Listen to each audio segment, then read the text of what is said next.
من الشيطان الرجيم. بسم الله الرحمن الرحيم. الله لا إله إلا هو الحي القيوم لا تأخذه سنة ولا نوم له ما في السماوات وما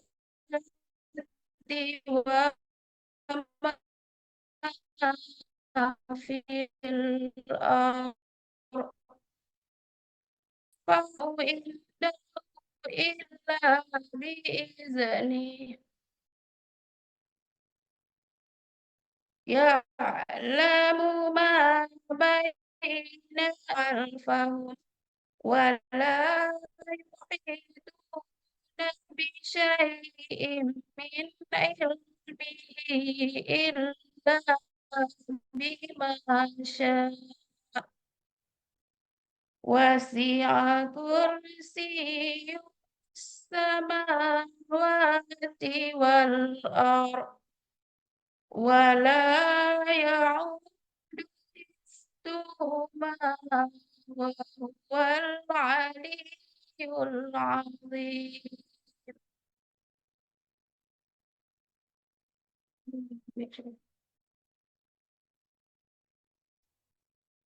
Sadaqallahul azim. Baik Ibu Nuratiah, terima kasih banyak. Untuk selanjutnya Bu Nuratiah silakan menulis satu ayat suci Al-Quran. Upayakan kameranya terlihat pada saat Bu Nuratiah menulisnya, Bu. Satu saja, Bu, ya. Oke, silakan, Bu.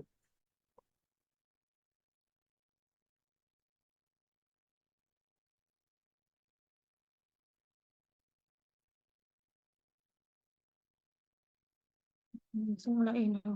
Kan saya lain.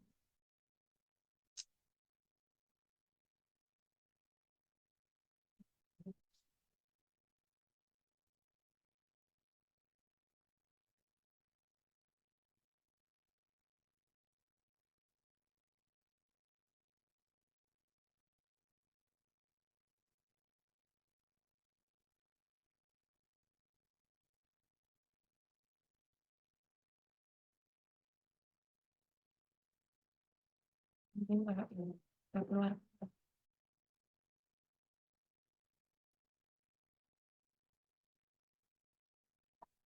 Ya Pak, udah. Bisa diperlihatkan ke kamera, Bu? Aduh, Satu ayat Pak ya. bentar, Bu.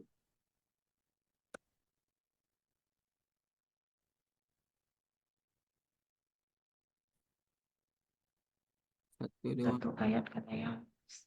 Oke, baik. Terima Satu kasih. ayat Pak atau berapa Ya, ayat Pak? sudah. Sudah. Oke, Bu Nuratiah. Untuk selanjutnya, Bu Nuratiah silahkan membuka PPT P5 dan PPRA. Modul proyek P5 PPRA saya, gaya hidup berkelanjutan. Topiknya yaitu memanfaatkan barang bekas menjadi kerajinan tangan. Dimensi bergotong royong, elemen, kolaborasi, peduli, dan berbagi. Sedangkan subelemennya kerjasama, komunikasi untuk mencapai tujuan bersama. Akhir fase menunjukkan ekspektasi atau harapan orang lain dalam rangka mengelompokkan. Akhir fase menunjukkan ekspektasi atau harapan positif kepada orang lain dalam rangka mencapai tujuan kelompok di lingkungan sekolah.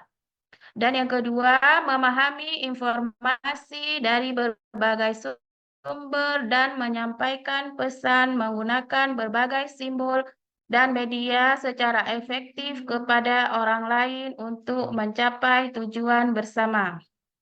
Sedangkan kreatif, kreatif yaitu menghasilkan karya dan tindakan orisinal. Sedangkan subelemennya melibatkan imajinasi dalam menghasilkan karya atau tindakan. Sedangkan akhir fase mengembangkan gagasan yang ia miliki untuk membuat kombinasi hal yang baru dan imajinatif untuk mengekspresikan pikiran atau perasaan. Sedangkan nilai profil pelajar rahmatan lil alamin dinamis dan inovatif, tathaur wal ibtikar. Sedangkan subnilai profil pelajar rahmatan lil alamin yaitu kreatif, inovatif, dan mandiri. Sedangkan capaian perkembangan profil pelajar rahmatan lil alamin yaitu berpikir sistematis, berani mengambil keputusan, serta mengembangkan gagasan baru yang bersaing untuk kemanfaatan yang lebih tinggi.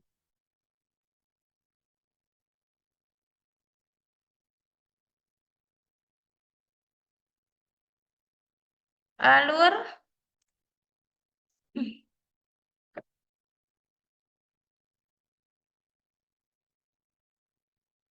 Alur dalam mengembangkan aktivitas proyek, yang pertama pengenalan, guru menyampaikan tema dan topik proyek profil Pancasila.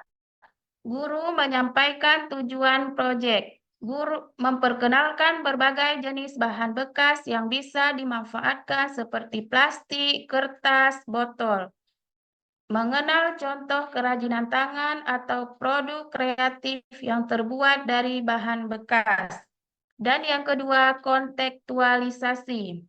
Melakukan observasi lingkungan sekitar untuk melihat bahan bekas apa saja yang sering ditemukan dan masih bisa dimanfaatkan.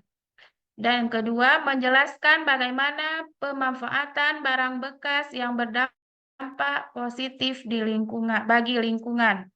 Dan yang ketiga, guru memberikan contoh produk penggunaan baik dengan video maupun menunjukkan suatu kreatif dari bahan bekas yang sudah berhasil dibuat. Guru mengaitkan kegiatan ini dengan bagaimana pemanfaatan barang bekas dapat memberikan nilai tambah baik dari segi sosial maupun ekonomi. Misalnya, barang bekas bisa dijual untuk digunakan dalam kegiatan sosial.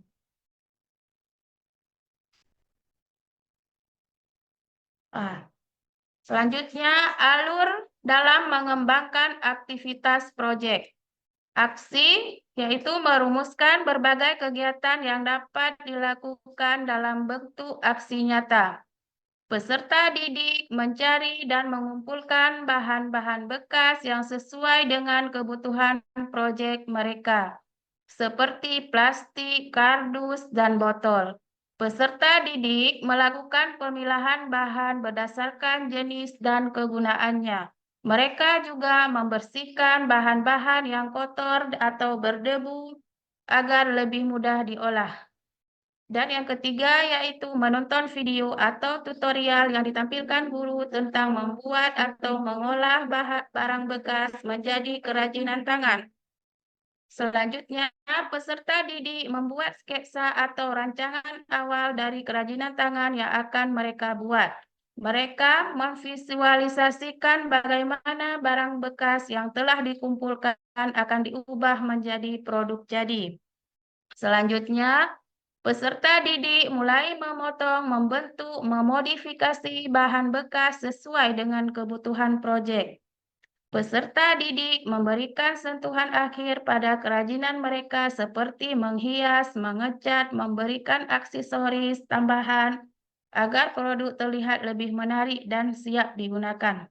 Dan yang selanjutnya, peserta didik berdiskusi dengan teman sekelompok dan guru jika mengalami kesulitan atau butuh masukan.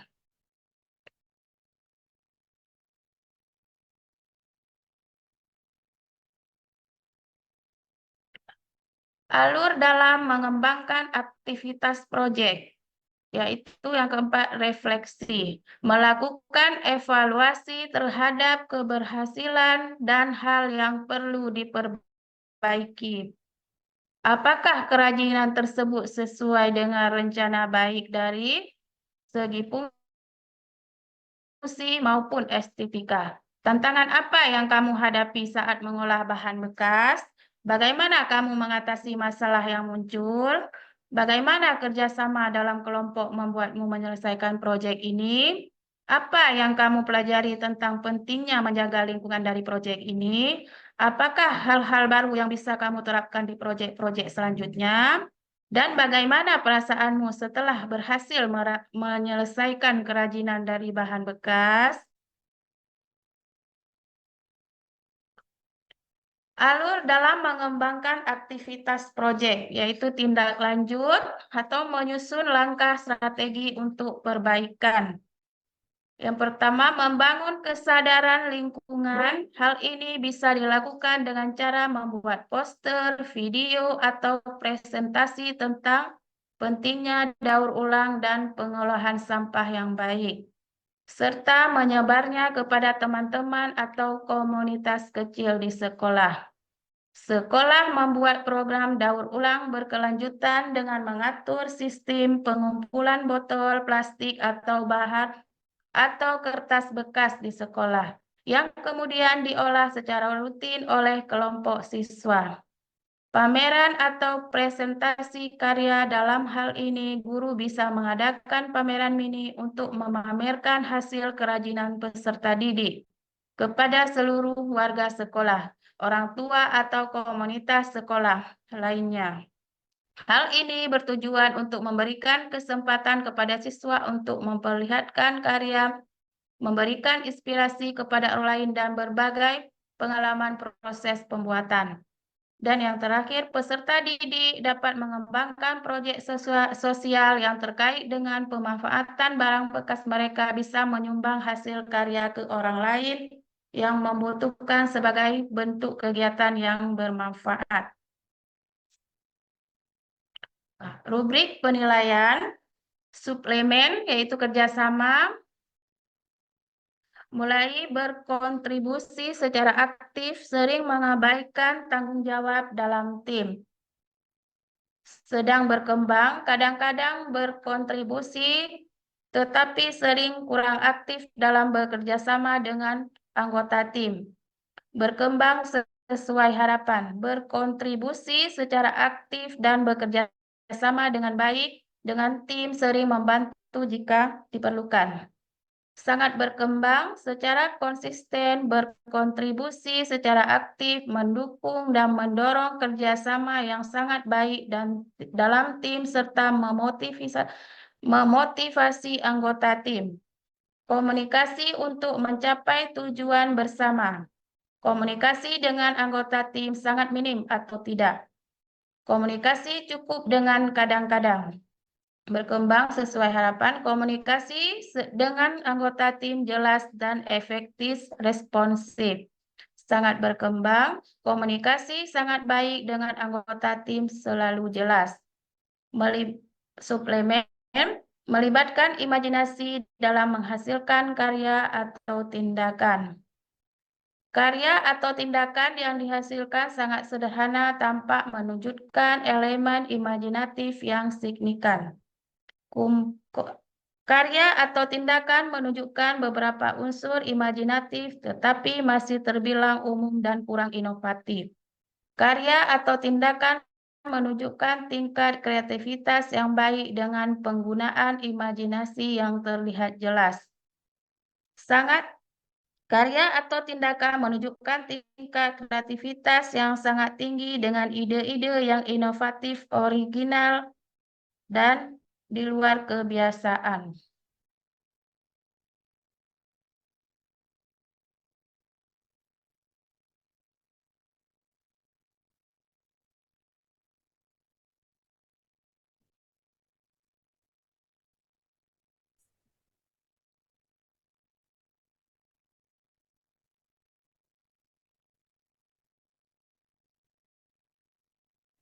Untuk berikutnya, Bu, silahkan yang proposalnya.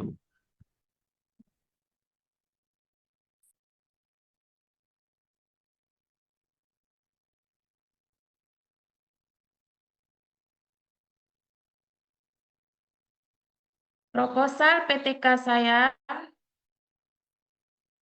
judulnya Upaya Meningkatkan Minat Belajar Siswa Kelas 5 UPTD SD Negeri 4 Gandapura pada materi zakat melalui model pembelajaran Project Based Learning tahun pelajaran 2024-2025.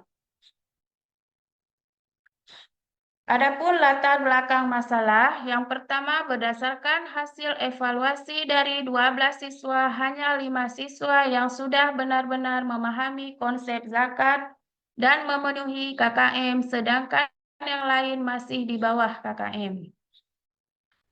2. Rendahnya minat belajar siswa pada materi zakat. Dan yang ketiga, metode atau model yang diterapkan guru masih bersifat menonton sehingga tidak memenuhi kebutuhan belajar murid.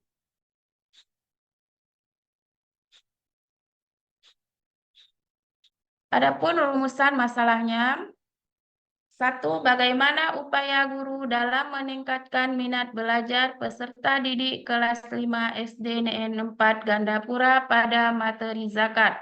Bagaimana penerapan penggunaan model problem based learning dan meningkatkan minat belajar peserta didik kelas 5 SDN 4 Gandapura pada materi zakat?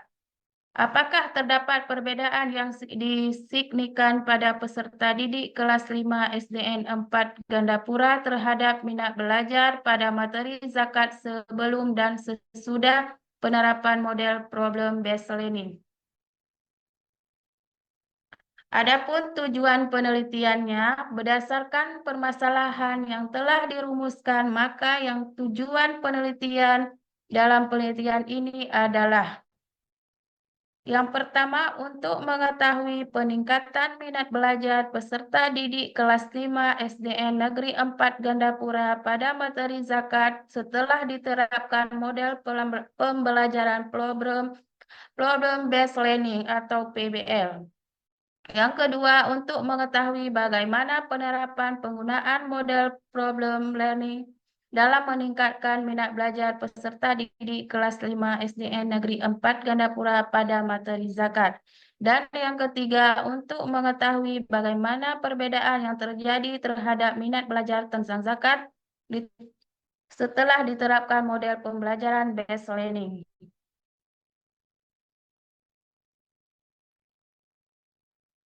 Adapun selanjutnya manfaat penelitian. Bagi siswa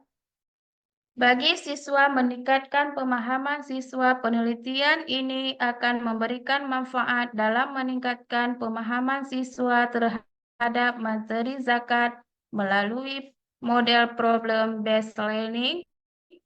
Siswa akan memiliki kesempatan untuk berdiskusi dan berbagi pengetahuan dengan teman sekelasnya, sehingga dapat memperdalam pemahaman mereka terhadap konsep tersebut.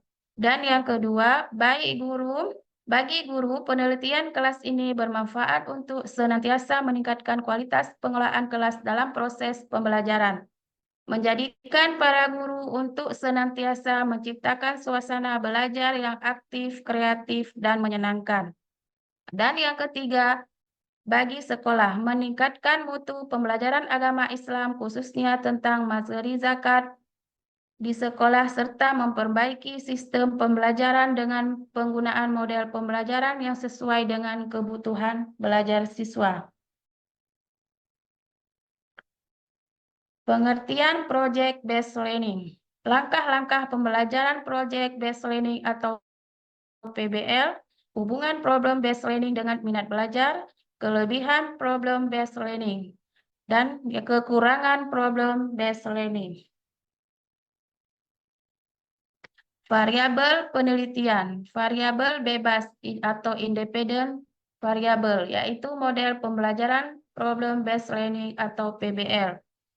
Variabel terikat dependent variabel, yaitu minat belajar siswa kelas 5 UPTD SD Negeri 4 Gandapura. Variabel kontrol adalah kondisi lingkungan belajar, materi pembelajaran, dan waktu pelaksanaan pembelajaran. Jenis sumber dan teknik pengumpulan data. Data kuantitatif adalah data berupa angka yang diperoleh dari hasil belajar siswa, seperti nilai tes yang bisa diukur secara numerik. Data digunakan untuk melihat perubahan atau peningkatan minat belajar siswa dengan menerapkan model pembelajaran problem-based learning. Data kualitatif adalah data yang berupa informasi deskriptif yang mencakup observasi perilaku siswa serta keaktifan siswa dalam proses belajar. Teknis analisis dan pengujian. Data yang didapat dari hasil pengamatan berdasarkan lembaran observasi selanjutnya dianalisis. Untuk data keaktifan guru, masing-masing indikator diberi bobot 0 apabila tidak dilaksanakan.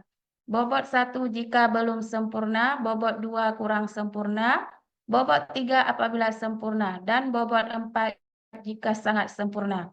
Untuk keaktifan siswa, masing-masing indikator diberi bobot 1 bila dilakukan dan bobot 0 jika tidak dilakukan. Demikian, Pak.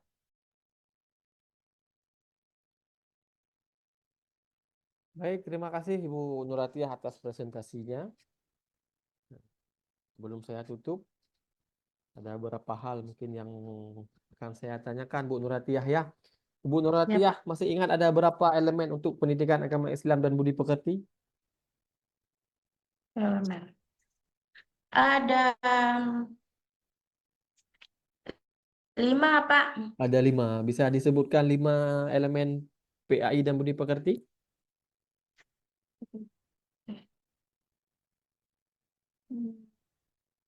Fikih,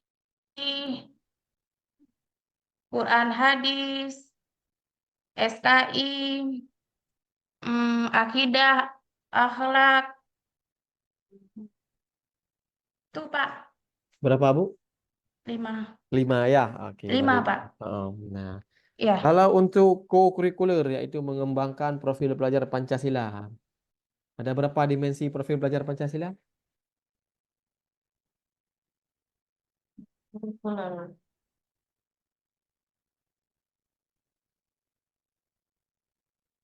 6, Pak. Ada 6. Bisa disebutkan 6 Ya, profil Pak. pelajar Pancasila? Yang pertama, gotong royong. Ya, Yang kedua, mandiri. mandiri. Yang ketiga, beriman dan bertakwa kepada Tuhan Yang Maha Esa. Hmm. Yang keempat, berkebinekaan global.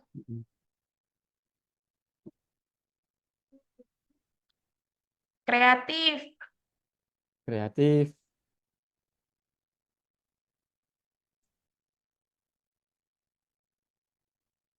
mandiri. mandiri.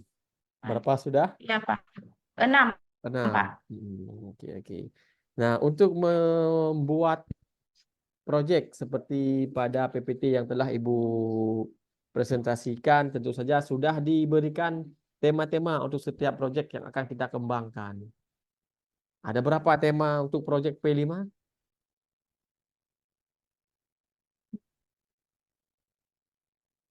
8, Pak. Ada 8. Nah, yang pertama, Kearifan lokal, kearifan lokal, gaya hidup yang berkelanjutan, gaya hidup yang berkelanjutan. bangunlah jiwa raga. Berapa sudah, Bu?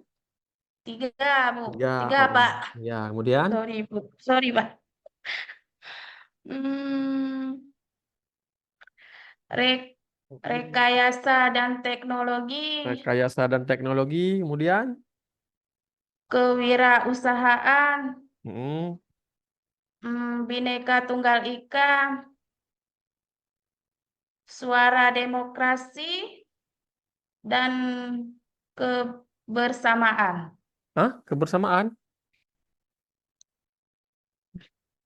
Kebekerjaan, Pak. Salah, Oh, salah, Pak. Salah salah ngomong. ini ya. Kebekerjaan, Pak. Salah orang bilang Iya, tadi yang Pak. di depan ya. Enggak ada, Pak. Oh, nggak ada. Oke, baik. Terima kasih banyak Ibu Enggak ada. Nuratiah untuk kompre kita pada hari ini. Nah, saya stop dulu.